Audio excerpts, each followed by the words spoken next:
विचार न पाहेयाती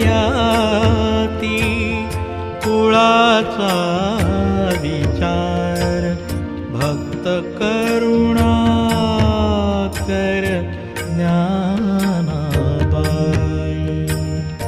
भक्त करुणाकर ज्ञानाबाई कृपाळू